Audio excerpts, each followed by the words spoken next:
Hi guys and welcome to Studio Wildlife. In today's video I'm going to show you how to paint a blurred background just like the one on this painting of a nuthatch that I did as a commission.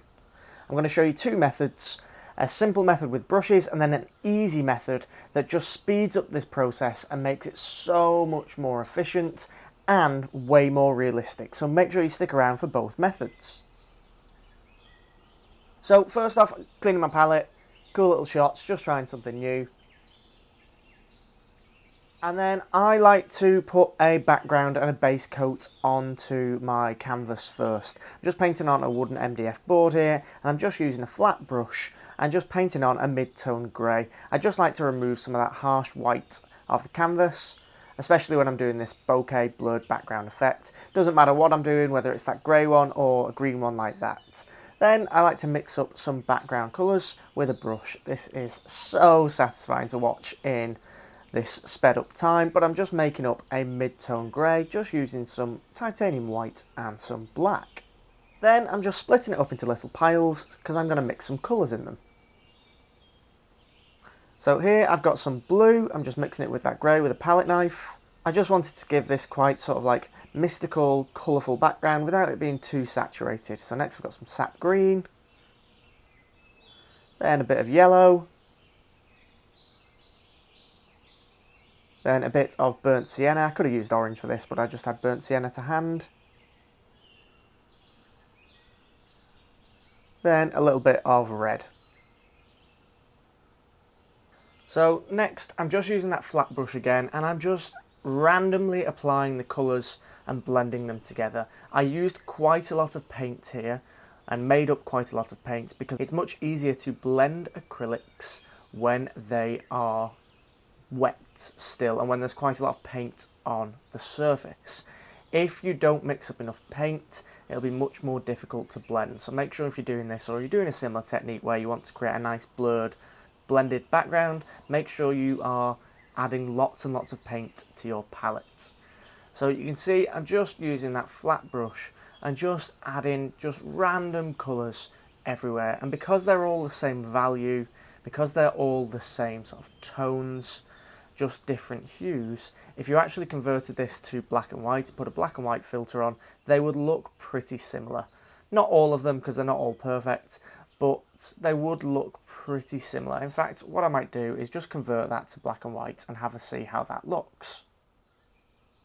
So you can see, I'll just reduce the saturation. You can see as we convert that to black and white, you can't really tell the difference between the colours. It just looks like I'm painting one colour, essentially one shade of grey, which I am essentially. They are all the same value, they just have slightly different hues. So you can see as it comes back into colour, there is that nice transition between the different hues, the different colours, but the values are all the same. So they all blend nicely into one another, and there's none that stand out or pop out because they're all the same sort of knocked back grey colour. And I just thought this created this nice interesting background, rather than just painting on a plain background or painting on a grey background or painting on a really saturated or detailed background. I thought this was just nice and something a bit different that was pleasing to look at.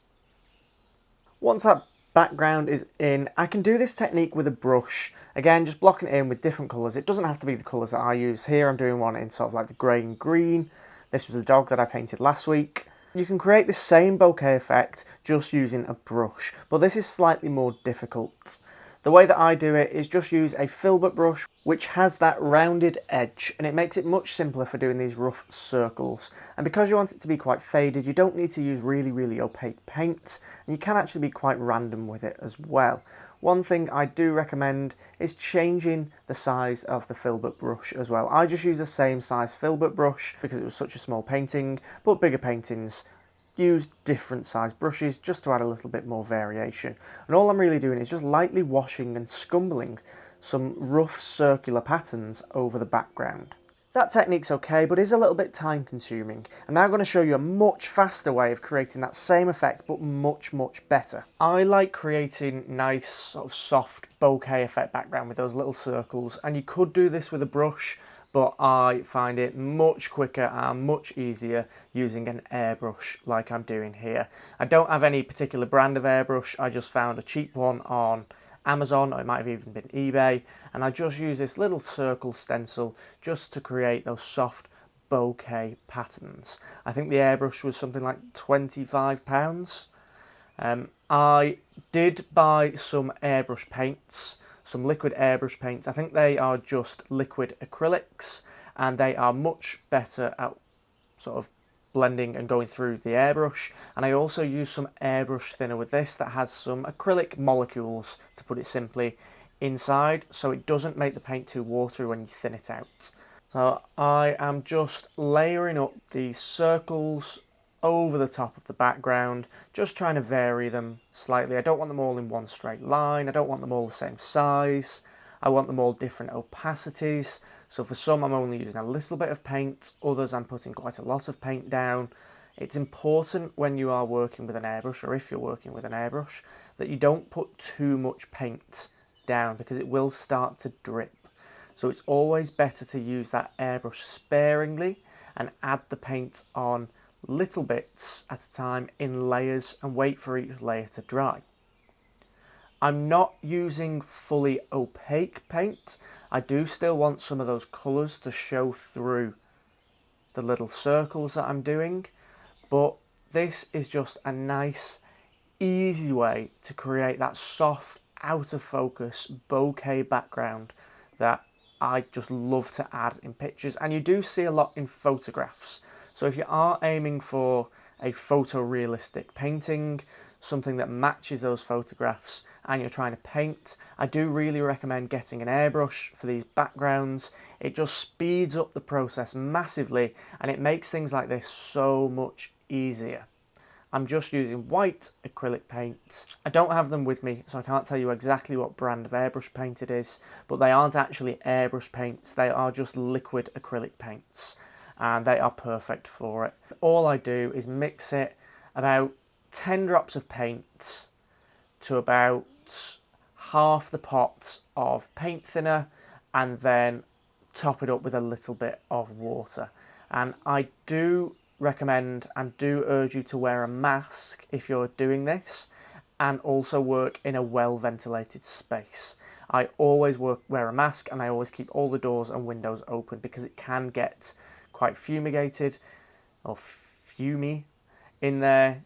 The airbrush and the paint can get into the air, you can breathe it in, and some of the chemicals in the liquid paint are carcinogens. So please do, if you're going to try this, do wear a mask and keep it well ventilated. As you can see, having that airbrush makes this process so much easier, and you can use this to create realistic, blurred bokeh effects with your paintings. It's a piece of kit that I've only really been using in the last year, and it's something that I would recommend everybody getting one because they are so good at creating these soft, out of focus backgrounds, and they're so good for glazing colours and shadows over the top. Anyway, this is what I painted over the top of that background. It was that nuthatch bird commission. And if you want to watch the full process of me painting this bird with a full voiced over tutorial of how I paint birds and how I paint feathers in detail, please then check out my Patreon channel, because I do have a full video of this explained in more detail in almost real time, sped up a little bit. It's about an hour-long video on my Patreon channel. Go and check that out for me. In the meantime, just watch this time lapse, and then I'll see you at the end of the video.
So here we have the finished nuthatch painting. I really hope you enjoyed this process. You can see how effective that blurred background is using that airbrush. It just adds to the realism.